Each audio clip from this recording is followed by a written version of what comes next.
कोलकाता से महंगाई के खिलाफ ममता बनर्जी का अभियान शुरू होगा। ममता बनर्जी आज महंगाई के खिलाफ शुरू करेंगी अभियान। ममता बनर्जी ने महंगाई के लिए केंद्र सरकार को जिम्मेदार ठहराया है। केंद्र पर महंगाई को रोकने के लिए कुछ न करने का उन्होंने आरोप लगाया है। और पेट्रोल डीजल की बढ़ती कीमतों के खिलाफ पश्चिम बंगाल की मुख्यमंत्री ने कोलकाता में कल इलेक्ट्रिक स्कूटी की सवारी की थी। आपको याद होंगी वो तस्वीरें। मुख्यमंत्री ममता बनर्जी पहले खुद स्कूटी चलाने की कोशिश करती दिखी। महंगाई के बहाने ममता बनर्जी ने केंद्र सरकार से कई सवाल किए।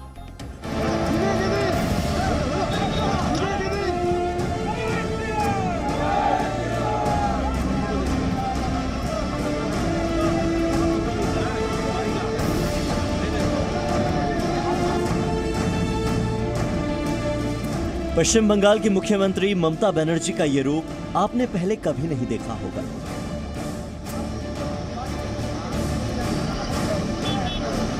आपने कभी नहीं देखा होगा कि ममता खुद स्कूटी चला रही है। लेकिन बंगाल समेत पूरे देश ने ममता का यह स्कूटी वाला रूप भी देख ही लिया। ममता बनर्जी पेट्रोल और डीजल की बढ़ती कीमतों को लेकर बीजेपी पर हमलावर है। इसी विरोध को दिखाने के लिए उन्होंने इलेक्ट्रिक स्कूटी की राइड की और साफ शब्दों में कहा कि आज से वो एक बड़ा अभियान शुरू करने वाली है। हमारा आवाज उठाना, आंदोलन करना हमारा हक है, ये चलेगा। हमने आज शुरू किया, कल से हमारा पूरा स्टेट में चलेगा और हर स्टेट में सब लोगों को आवाज उठाने के लिए मैं विनती करने चाहूंगी और हमारा मूवमेंट जारी रहेगा।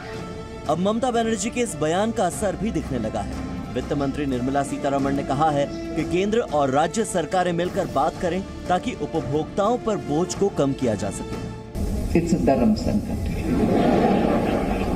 So there's just no hiding the fact that there is revenue there. And it's not just me. You ask any state. I concede that's where action has to be, and let's see what we can do. Reserve bank of India के governor Shaktikanta Das ने भी कहा है कि केंद्र और राज्य सरकारों को फ्यूल की कीमतें कम करने के लिए एक साथ मिलकर काम करने की जरूरत है। कल सुबह की इन तस्वीरों ने वैसे भी पूरे देश का ध्यान अपनी ओर आकर्षित कर लिया था, जब ममता बनर्जी पहली बार स्कूटी की पिछली सीट पर बैठी दिखी। कल सुबह जब ममता बनर्जी घर से सचिवालय के लिए निकली तो उन्हें देखकर लोग हैरान रह गए। जो ममता स्कॉर्पियो से चलती हैं, वो इलेक्ट्रिक स्कूटी की पिछली सीट पर बैठी थी और उनकी स्कूटी चला रहे थे मंत्री फिरहाद हकीम। ममता बनर्जी जब स्कूटी से सचिवालय जा रही थीं, तो उन्होंने गले में एक पोस्टर पहना हुआ था। इसमें पेट्रोल और डीजल के बढ़ते दाम को लेकर केंद्र सरकार पर हमला था।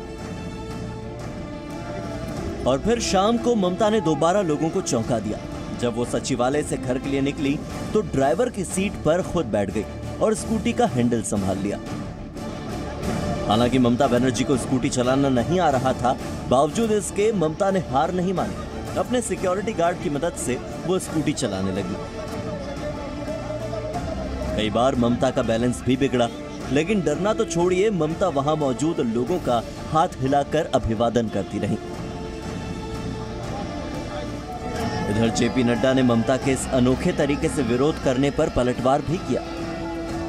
कई बार लोग हमसे चर्चा कर लेते हैं, हम ये देंगे, हम वो देंगे, आज ममता के सब कभी स्कूटर पर घूमेंगे, कभी पैदल घूमेंगे, और वैसे भी समय आ गया पैदल ही घूमना है।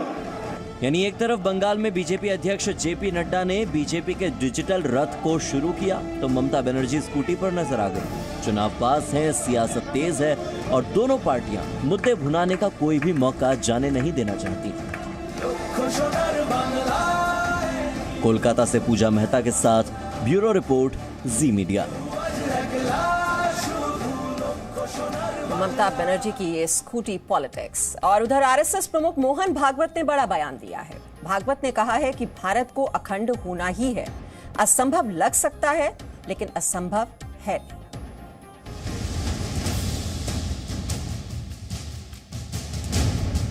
भागवत का अखंड भारत संदेश। बल से नहीं, हिंदू धर्म से संभव अखंड भारत। राम मंदिर निर्माण का काम प्रगति पर है। ऐसे में राष्ट्रीय स्वयंसेवक संघ के प्रमुख मोहन भागवत ने अब अखंड भारत की चर्चा छेड़ दी है। संघ प्रमुख ने आवश्यकता पर जोर देते हुए कहा कि भारत से अलग हुए पाकिस्तान जैसे देश अब संकट में हैं। गांधार का अफगानिस्तान बन गया, जिस दिन बन गया होगा उस दिन से अब तक अफगानिस्तान में सुख शांति है क्या?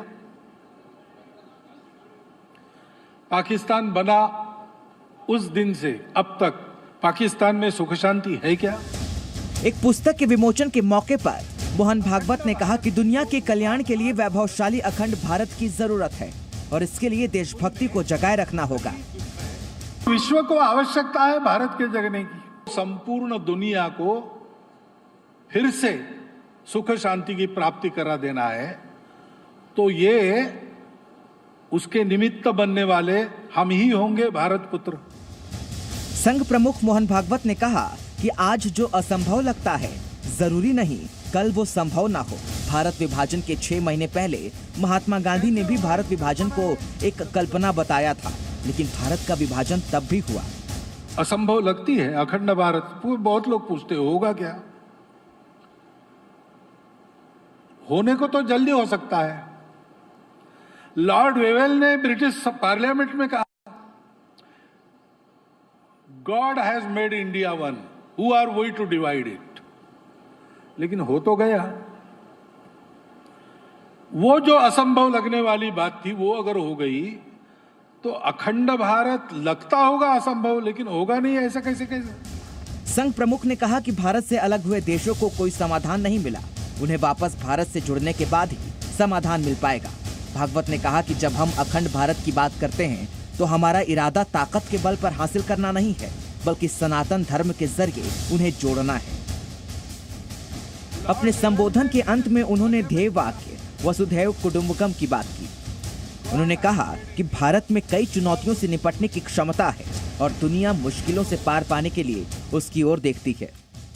वसुधैव कुटुंबकम के जरिए दुनिया फिर से खुशहाली और शांति हासिल कर सकती है। ब्यूरो रिपोर्ट, जी मीडिया।